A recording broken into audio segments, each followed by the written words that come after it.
ఆ కాలంలో విజయనగరానికి భాస్కర్ అనే ఒక వ్యాపారి వ్యాపారం కోసం వెళ్తూ ఉండేవాడు.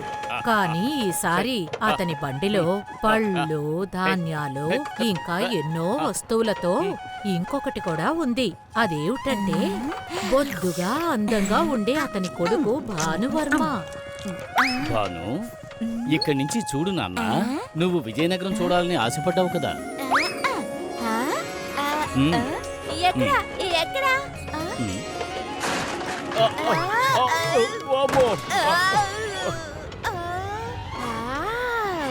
ఎంత అందంగా ఉంది నాన్న ఈ ఊరు.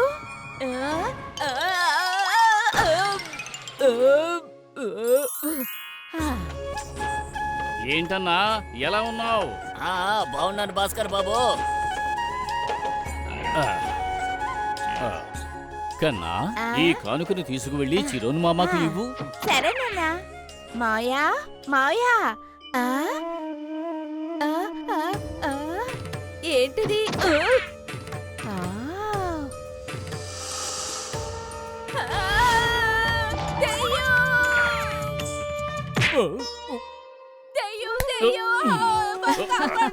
నేను చెప్పడం మర్చిపోయాను. భాస్కర్ స్నేహితుడు సిరోంజీ దూది, కంబళి ఇంకా ఎన్నో వస్తువుల్ని అమ్మే వ్యాపారి. అరే, నా బంగారం, నన్ను కలవడానికి ఇంత దూరం వచ్చావా? భాను కన్నా, ఈ కాసు తీసుకుని అంగళ్ళన్నీ తిరిగి చూసిరా. ఆలోగా మా పనులన్నీ మేం పూర్తి చేసుకుని వస్తాం. సరే నాన్నా. కట్టిపడేసిన దూడని మైదానంలోకి వదిలేస్తే ఎంత సంతోషిస్తుందో అదే విధంగా భానువర్మకి విజయనగరం వీధుల్లోని కొట్లను చూసినప్పుడు కలిగింది. రంగురంగుల దుకాణాలు, ఎన్నో ఆటలు ఇంకా కార్యక్రమాలు చూడగలిగాడు. మంచి వాసన.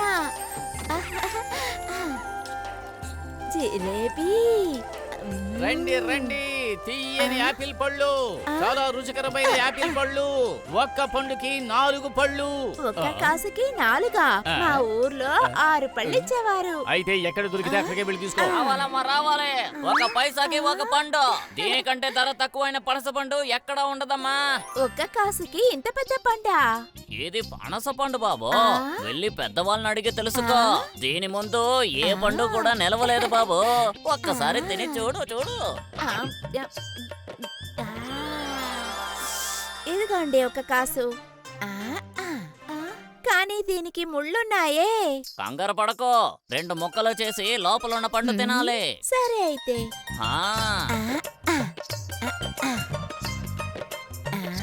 నన్నెవరనుకుంటున్నారు? వ్యాపారి కొడుకును కదా. 1 కాసుకి ఇంత పెద్ద పండు తీసుకొచ్చాను. నాన్న ఈ పండు చూస్తే సంతోషిస్తారు. అరే, గుచ్చుకుంటోంది.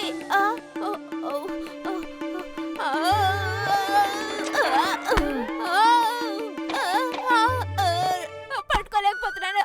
పడిపోతుంది, పడిపోతుందేమో.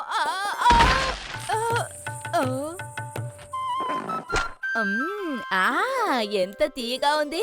ఈ పండుకి ఏది సాటి రాదు.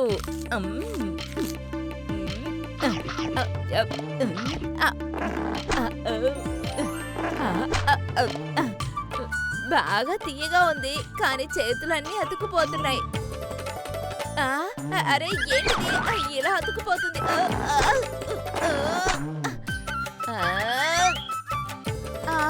అరే, నా సొక్క అంతా అయిందే.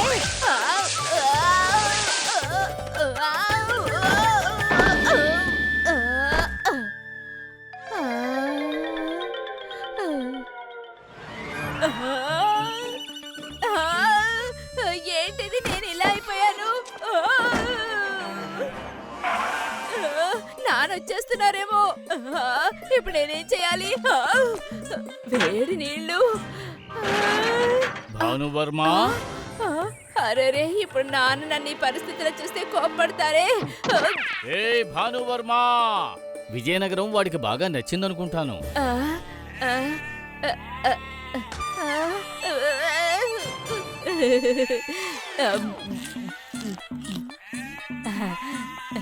మనం రాజభవనానికి వెళ్లి తిరిగొచ్చేలోగా తను కూడా ఇక్కడికి తిరిగి వచ్చేస్తాడు. అలాగైతే కాళ్ళు చేతులు కడుక్కొని వెళదాం పదా. రాజుగారు మన కోసం ఎదురు చూస్తుంటారు. అయితే పద. రోజంతా బాగా అలసిపోయిన భానువర్మకి నిద్ర ముంచుకొచ్చేసింది.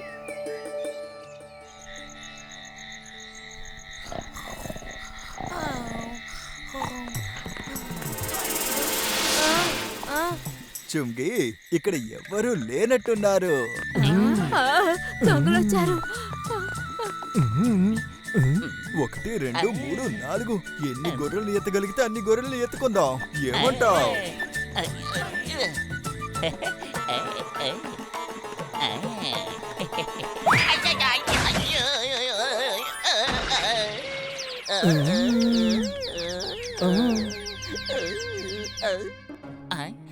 ముంగీలా చూడు, ఈ గొర్రె భలే లావుగా ఉంది కదా. ఈ 1 4 ఉందే.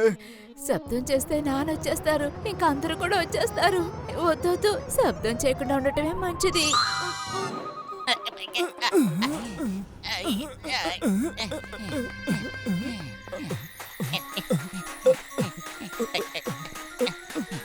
చుంగి, ఇటు చూడు.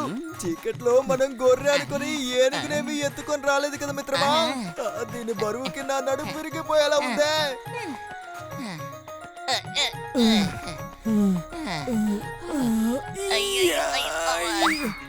నిద్రలే ముంగి, ఈ గొర్రె పాపం అలిసిపోయినట్టుంది. చూసావా, ఇది చాలా అందంగా నిద్రపోతుంది కదా.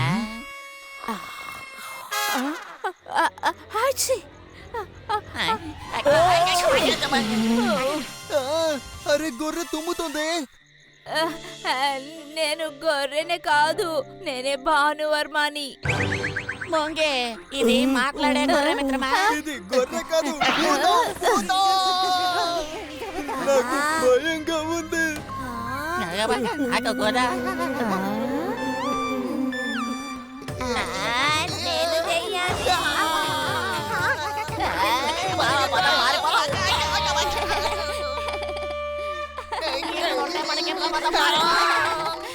చుంగి, ఇప్పుడు ఏం చేద్దారా?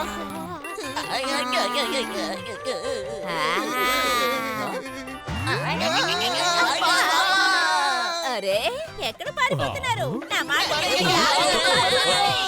అరే, నేనెవరో చూసి వెళ్ళండి. అరే, ఇది భానువర్మ గొంతు కదా. భానువర్మ, నువ్వు ఎందుకని ఇలా చేస్తున్నావు? నానా, మీరా? నేనేమి చేయలేదు. దేనంతటికి కారణం పనసపండే. నీ చేతులకు నూనె రాసుకునుంటే పనసపండు ఇలా అంటుకుని ఉండేది కాదు. సరేలే, పర్వాలేదు, వదిలేయ్. విషయం తెలుసుకున్నావు కదా. ఆహా, ఇందులో ఏముంది నాన్నా? కన్నా, మనకు రాజా విద్యాధర్ గారు ఈ కానుకని ఇచ్చారు. ఇందులో ఏముంది? మళ్ళీ పనసపండా? మళ్ళీ ఇదే సమస్య వస్తుంది. దయచేసి నన్ను వదిలేయండి బాబు. If you like this video, subscribe to our channel Murthy Media.